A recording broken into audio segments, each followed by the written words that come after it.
जब आजादी के बाद तत्कालीन एक नायर जिला कलेक्टर थे फैजाबाद में, उन्होंने मस्जिद के अंदर मूर्ति रखवा दी और उसका जब विवाद बढ़ा तो उसमें अदालत में बात गई और अदालत में उसको स्टे मिल गया और ताला बंद कर दिया, लगा दिया गया। और ये लगभग 80 के दशक तक ये मुद्दा शांत रहा, हालांकि छुटपुट बात होती रहती थी। जब ये चुनाव हार गए तो इन्होंने मंदिर मस्जिद का झगड़ा चालू कर दिया। विश्व हिंदू परिषद ने इसको अपने एजेंडे में ले लिया, बीजेपी ने अपने एजेंडे में ले लिया। अब आंदोलन हुआ 1990 के दशक में, रामलला हम आएंगे, मंदिर वहीं बनाएंगे, वहीं मतलब बाबरी मस्जिद जहां खड़ी हुई है वहीं मंदिर बनाएंगे। ये नारा था कि नहीं था? इसका मतलब था पहले मस्जिद तोड़ो उसके बाद मंदिर बनाओ, क्योंकि जब तक मस्जिद नहीं टूटती थी इनका उद्देश्य पूरा नहीं होता था। क्योंकि मस्जिद तोड़ना उद्देश्य था, मंदिर बनाना इनका उद्देश्य नहीं था। खैर,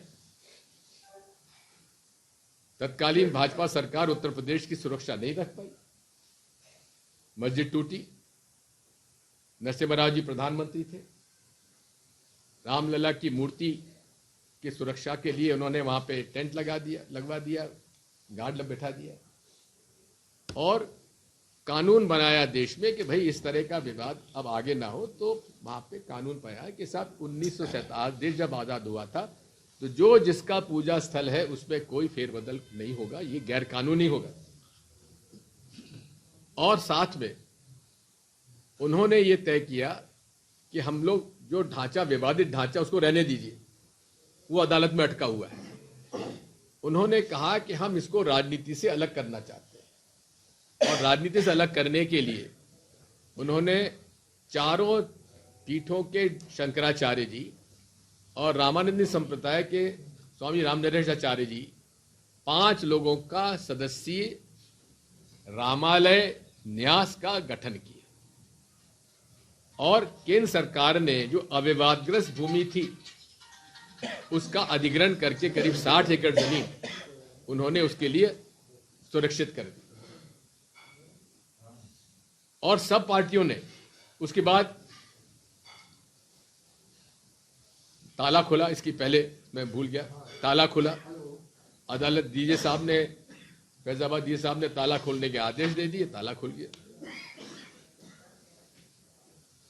लोगों में दबाव था, राजीव गांधी जी ने तत्कालीन वहां पे नारायण दत्त तिवारी मुख्यमंत्री थे उत्तर प्रदेश के, उन्होंने उसका शिलान्यास करवा दिया।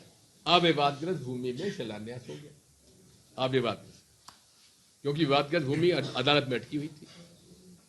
सभी पार्टियों ने फिर कहा कि ठीक है, अदालत का हम फैसला मानेंगे, अगर वहीं बनाना है तो हम अदालत का फैसला मानेंगे, नहीं तो अविवादग्रस्त भूमि में मंदिर बनाने के लिए तो कोई दिक्कत ही नहीं थी, बनाओ।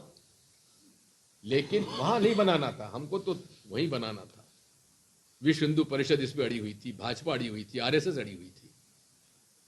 अब ठीक है, हमने कहा ठीक, फैसला हो जाने दीजिए। सुप्रीम कोर्ट का फैसला आया 2019 में और विवादग्रस्त भूमि उन्होंने कहा कि इसको मंदिर निर्माण के लिए उस ट्रस्ट को दे दी जाए जो मंदिर निर्माण करेगा और उसके बदले में मुस्लिमों को 5 एकड़ जमीन मस्जिद बनाने के लिए दे दी जाए। ये फैसला था, उसको सबने स्वीकार कर लिया और मंदिर निर्माण का रास्ता खुल गया।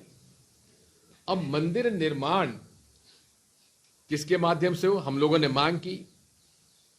इसमें मेरे गुरु स्वर्गीय स्वामी स्वरूपानंद जी महाराज द्वारका और जोशीमठ के शंकराचार्य जी, उस समय सारी लड़ाई अदालत में, वीएचपी नहीं लड़ी, अदालत की लड़ाई ये नहीं लड़े।